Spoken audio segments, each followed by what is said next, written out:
അമേരിക്കയ്ക്കും ഇറാനും ഇടയിൽ സമാധാനം ഉണ്ടാക്കാൻ ലോകം ചുറ്റുന്ന ഒരു അയൽക്കാരനുണ്ട് നമുക്ക്. ഗ്ലോബൽ സൂപ്പർ പവറാണ് തങ്ങളെന്നാണ് അവരുടെ വിചാരം. പക്ഷേ സ്വന്തം നാട്ടിലെ അവസ്ഥ എന്താണെന്ന് ചോദിച്ചാൽ ജനങ്ങൾക്ക് ഒരു നേരം കഞ്ഞി കുടിക്കാനുള്ള വകയില്ലാത്ത ദയനീയ അവസ്ഥയാണ്. പട്ടിണി മാറ്റാൻ സർക്കാരിന്റെ കയ്യിൽ നയാ പൈസയില്ല. പക്ഷെ തള്ളിന് ഇപ്പോഴും യാതൊരു കുറവുമില്ല.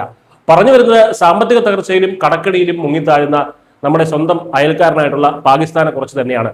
ഡോൺ പത്രം, പാകിസ്ഥാനിലെ ഡോൺ പത്രം റിപ്പോർട്ട് ചെയ്ത ഏറ്റവും പുതിയ 2026 global report on food crisis പുറത്തു വരുമ്പോൾ പാകിസ്ഥാന്റെ യഥാർത്ഥ മുഖം വ്യക്തമാവുകയാണ്. കടുത്ത പട്ടിണി നേരിടുന്ന ലോകത്തെ 10 രാജ്യങ്ങളുടെ പട്ടികയിലാണ് ഇപ്പോൾ പാകിസ്ഥാൻ ഉള്ളത്.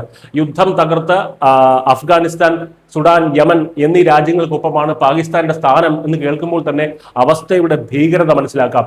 കഴിഞ്ഞ വർഷം മാത്രം ഏകദേശം 1,10,00,000 ആളുകളാണ് പാകിസ്ഥാനിൽ കടുത്ത ഭക്ഷ്യപ്രതിസന്ധി നേരിട്ടത്. ഇതിൽ 93 ലക്ഷം ആളുകൾ കൊടും പ്രതിസന്ധിയിലാണെങ്കിൽ ബാക്കി വരുന്ന 17 ലക്ഷം പേർ പട്ടിണി മരണത്തിന് തൊട്ട് മുൻപുള്ള എമർജൻസി അല്ലെങ്കിൽ അത്യാഹിത അവസ്ഥയിലുമാണ്. തകർന്നടിഞ്ഞ സമ്പദ് വ്യവസ്ഥയും ഒപ്പം കാലാവസ്ഥാ വ്യതിയാനവുമാണ് പ്രധാന വില്ലന്മാർ എന്നാണ് ഈ റിപ്പോർട്ട് പറയുന്നത്. കഴിഞ്ഞ വർഷമുണ്ടായ കനത്ത കാലവർഷവും പ്രളയവും 60 ലക്ഷത്തോളം ആളുകളെയാണ് നേരിട്ട് ബാധിച്ചത്. രാജ്യത്ത് കൃഷി മുഴുവൻ നശിച്ചിരിക്കുന്നു, അടിസ്ഥാന സൗകര്യങ്ങൾ തകർന്നു. എന്നിട്ട് ഈ പ്രതിസന്ധികൾ പരിഹരിക്കുന്നതിന് പകരം അമേരിക്കയും ഇറാനെയും ഒന്നിപ്പിക്കാനുള്ള ഓട്ടത്തിലാണ് പാകിസ്ഥാൻ ഭരണകൂടം. ചിലപ്പോൾ അതിൽ നിന്ന് വല്ല ചിക്കിളിയും തടയുമെന്ന് കരുതി കാട്ടിക്കൂട്ടുന്നതാകും ഇതൊക്കെ. എന്തായാലും വിലക്കയറ്റം വീണ്ടും 6% കുതിക്കുമെന്ന് റിപ്പോർട്ടുകൾ പറയുന്നു. ബലൂചിസ്ഥാൻ, ഖൈബർ പക്തൂൺഖ, സിന്ധ് തുടങ്ങിയ പ്രവിശ്യകളിൽ പോഷകാഹാരക്കുറവ് വളരെ രൂക്ഷമാണ്.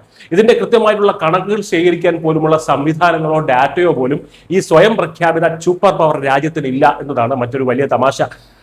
അടിസ്ഥാന ആരോഗ്യ സൗകര്യങ്ങളോ ശുദ്ധജലമോ ജനങ്ങൾക്ക് ലഭ്യമല്ല. ഇതിനിടയിൽ അഫ്ഗാൻ അഭയാർത്ഥികളുടെ വലിയൊരു ഭാരവും പാകിസ്ഥാൻ ചുമക്കുന്നുണ്ട്. മുൻ വർഷങ്ങളിൽ 43 ജില്ലകളിൽ മാത്രമായിരുന്നു സർവേ നടത്തിയതെങ്കിൽ ഇപ്പോൾ അത് 68 ജില്ലകളായി വർദ്ധിപ്പിച്ചതോടെയാണ് പട്ടിണി കിടക്കുന്നവരുടെ യഥാർത്ഥ എണ്ണം ലോകം അറിയുന്നത്. സ്വന്തം വീട്ടിൽ അടുപ്പ് പുകയാത്തവനാണ് നാട്ടുകാരുടെ പ്രശ്നം തീർക്കാൻ ഇറങ്ങി തിരിച്ചിരിക്കുന്നത്.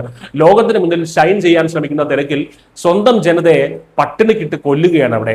വലിയ അവകാശവാദങ്ങൾക്കും പൊള്ളയായ കുറെ തള്ളുകൾക്കും അപ്പുറം ഒരു രാജ്യമായി നിലനിൽക്കാൻ പോലും പാടുപെടുന്ന പരാജയപ്പെട്ട ഒരു ഭരണകൂടത്തിന്റെ ദയനീയ ചിത്രമാണ് പാകിസ്ഥാൻ എന്ന് നമുക്ക് കാണിച്ചു തരുന്നത്. News desk Malayalam.